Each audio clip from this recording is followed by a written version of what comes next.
This is the M4 MacBook Air, and in nearly every single way, this is a perfect computer. It has speed, it has a great design, it even has a nice new color. If you are in the market for a computer, this is the first place to look. But in that perfection, it reveals a huge hole in Apple's strategy, one that makes this computer just feel plain boring. But there is a way to fix it. And well, it's something that Apple has actually done before. We have reached an interesting time with Apple. On one hand, their products are incredibly good, the top of their class in nearly every single way. But then on the other hand, they are making some decisions that just seem downright confusing. A lot of this right now is on the software side, but as you look through Apple's history, right now seems to be a pivotal point for the company. And I think the M4 MacBook Air highlights this perfectly. Like I said, this is a nearly perfect device. I love using it. It's super thin, super lightweight, has excellent battery life. The M4 chip inside is more power than most people need. And this light blue color is pretty nice as well, although it's pretty subtle. Not to mention, Apple finally lowered the price on the MacBook Air. So now for under $1,000, $1 under, you can get an entry into the MacBook lineup and you're getting a top tier machine. It is excellent. But here's the thing. Even though this product is nearly perfect, and it should be the one that I'm most excited about, it just isn't. The vibe with the MacBook Air is just off. This computer is safe for Apple. It's expected from Apple. It is refined, it is excellent, but it's not exciting. It's not revolutionary in any way. And we haven't seen that from Apple in quite a while.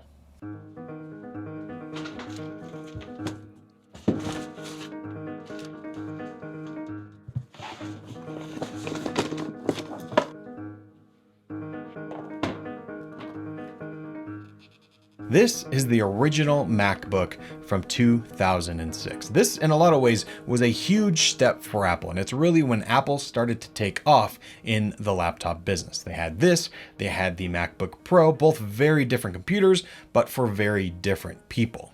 In fact, this is my very first Mac. I didn't have this white one. I had the black version, which to this day, one of the best computers I've ever used. I remember specifically wanting the black version so I could get the Intel Core 2 Duo processor, which was so much faster. It probably really wasn't, but I was all in on this computer and it really changed everything for me in my trajectory for what kind of technology I enjoyed. Before that, I was all in on Windows. I got my first MacBook and everything shifted from there. And I know for a lot of people, this computer, the MacBook, was the first Mac for them. It was the entry point into the Apple computer ecosystem. Over the years, the MacBook began to evolve. We got aluminum unibody. It started to look more and more like the MacBook Pro. Both of these devices look very similar. And we got to where we are today, where the MacBook no longer exists. You get a MacBook Air or you get a MacBook Pro. Those are your options. So why am I bringing up the MacBook? Well, I think the MacBook needs to return, but not just return.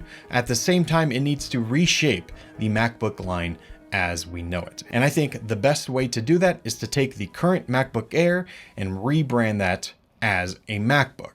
And in turn, that would let Apple take the MacBook Air back to its roots.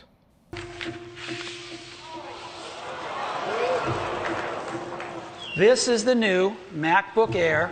If you were alive back in 2008 when this event happened, then it is something you will never forget. It made a mark. It was probably one of the best press events for any company ever. This unveil of the original MacBook Air, sliding it out of that manila envelope, it really did change everything. It set a standard about what a laptop should be. The MacBook Air actually stood for something. That Air in the title made perfect sense with the device that we got. At that time in 2008, the comparison between the MacBook Air to a regular MacBook was night and day. In fact, if you look at this first MacBook Air, that design style stayed with us for years and years. I mean, you could argue that today, the design we have for a MacBook can be traced back to this MacBook Air. And back then, this just felt exciting. The MacBook Air was the cutting edge laptop, not just for Apple, but for any company. It was the one to beat. And it showed that if a company actually cared about making a really cool product, well, they could do it and they could wow everyone. And I think that excitement is exactly what needs to return. And the way they can do that is to take that MacBook Air and really give us something special. But here's the thing, they actually kind of already did this. This is the 12-inch MacBook. If you're not in the world of Apple computers, you may not even realize that this computer existed, but this is the definition of a computer that was way ahead of its time. This computer was released in 2015. That is 10 years ago. And if you looked at this computer, there's only a few things about it that would let you know that it is even slightly older. But in most ways, this is a computer that can still stand with the best of the best in terms of its design and, I guess, philosophy. This computer had a ton of firsts for Apple and things that they did for years to come. This was the first Apple laptop with USB-C. This was the first Apple laptop that had a Force Touch trackpad that didn't actually move. It just felt like it was moving.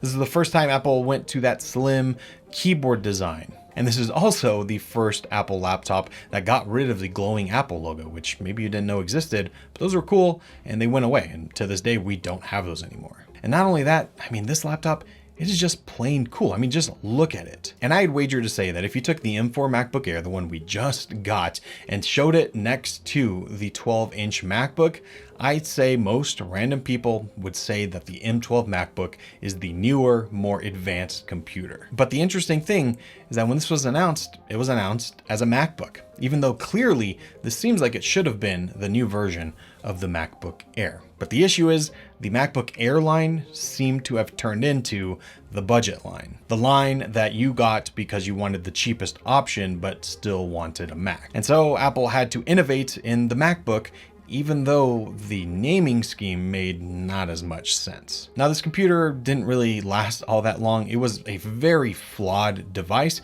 simply because it was way ahead of its time. The Intel processor inside was, well, there's no other way to say it. It sucked. Even out of the box, brand new, I remember because I had this computer back in the day, even then it just felt slow and didn't have enough RAM. It just wasn't able to hold up with all the tasks that even back then I wanted to do. And that was thanks to, again, the processor, but also because this was the first Apple laptop with no fans. The M4 MacBook Air today still has no fans and it works fine, but back then it just wasn't ready. And it was also plagued with annoyance because back then USB-C was brand new. Nobody really knew about it. And the fact that this only had one USB-C port, so you had to charge, do peripherals all through that one port, that just wasn't all that useful and convenient. Not to mention, over time, as people started using these computers, the butterfly keyboard, which I actually absolutely love, this one is great to type on, you know, I think at least. It's very clicky and tactile. I like it a lot. But over time, the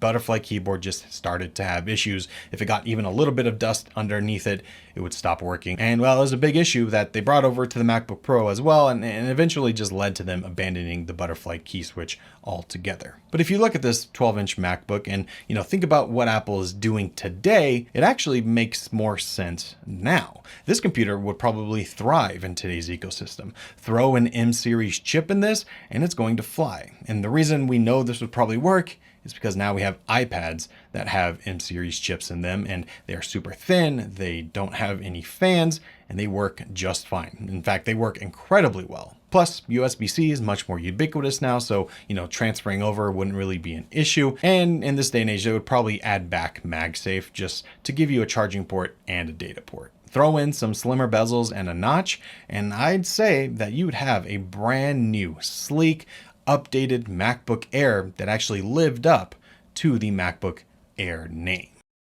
Here's the thing. I think this MacBook is the last time that a laptop in Apple's line was truly exciting and truly innovative. Sure, when Apple redesigned the MacBook Pro to give us back ports and give us a great keyboard, it was exciting and I was happy that it existed, but it didn't push boundaries. It just gave users what they were asking for. And yeah, the MacBook Air, when it was released with the new design with the M2 chip, that looks great. It's super sleek and it is super thin and portable.